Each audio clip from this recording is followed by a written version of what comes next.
Bonjour et bienvenue dans cette vidéo.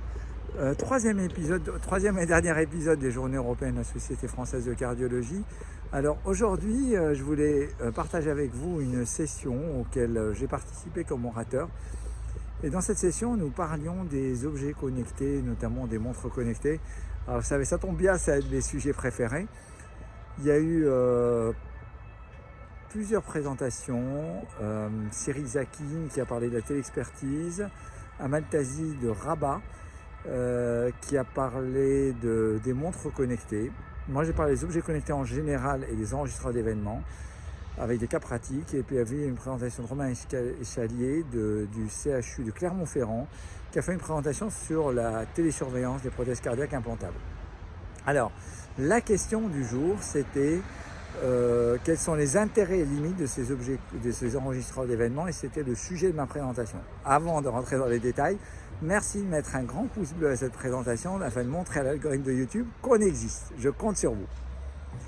Maintenant que vous l'avez fait et que vous êtes bien abonné et que vous avez bien activé les notifications, je vais rentrer dans le détail sur ce que j'ai abordé. Alors bien sûr, j'ai montré plusieurs cas pratiques d'enregistrement par des enregistreurs de type Cardia, par des enregistreurs longue durée, par des montres connectées, que ce soit la Apple Watch, la Withings.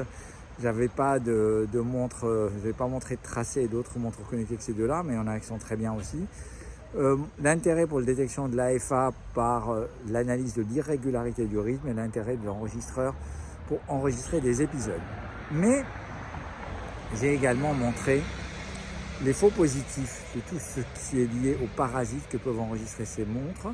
Mais également, Amal Tazi avait montré les faux négatifs. Et par exemple, elle avait notamment montré que lorsque le rythme était inférieur à 50 par minute ou supérieur à 120, l'algorithme de détection de la fibrillation atriale pouvait être pris à défaut et donc n'enregistrait pas l'épisode et n'interprétait pas l'irrégularité du rythme, ce qui est particulièrement intéressant et que je reconnais que j'ignorais ce détail-là. Donc là, j'ai appris quelque chose et je la remercie de m'avoir appris ça. Donc, en fait, on a tous, effectivement, je ne sais pas ce que vous en pensez, est-ce que vous, dans votre pratique, vous trouvez que ces montres connectées vont changer la pratique, ou est-ce que finalement, c'est un effet de mode? Il y a même Cardia qui propose aux utilisateurs un prix à 100 € par an, en plus du prix de l'enregistreur, pour avoir l'interprétation de 4 ECG par des cardiologues. Est-ce que vous pensez que c'est bien? Est-ce qu'on va remplacer, puisque les firmes commerciales vont remplacer les cardiologues, vont remplacer l'interprétation médicale? Qu'est-ce que vous en pensez? J'espère qu'on n'en arrivera pas jusque-là. Je pense qu'effectivement, la rentabilité des montres connectées, si vous achetez une montre connectée pour détecter la FA, que vous avez 40 ans et que vous êtes asymptomatique, la rentabilité est très faible et il est donc très peu probable que vous puissiez enregistrer un épisode d'arythmie. Par contre, si vous avez des symptômes, si vous avez des palpitations et que vous avez une montre connectée qui fait le ECG, je pense que j'ai de nombreux exemples où c'est utile.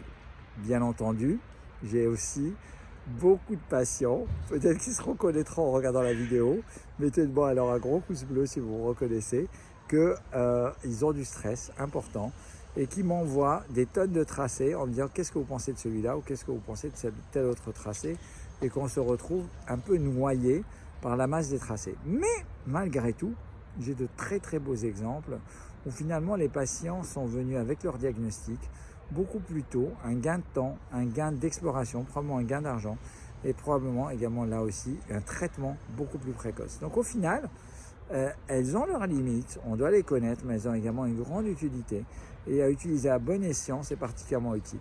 Bon voilà, c'était un court résumé, mais ce qui ressort également de ces présentations, c'est que le domaine de la e-santé est en plein essor et en train d'exploser et je pense va complètement changer la donne dans les prochaines années. Il va également probablement faciliter la prise en charge des patients. Voilà, j'espère que cette vidéo vous a intéressé, courte mais un court message, mais en direct de ces journées européennes qui étaient au format présentiel et ça faisait un peu plaisir, vachement plaisir de revoir les gens, même si voilà, on avait le masque, etc.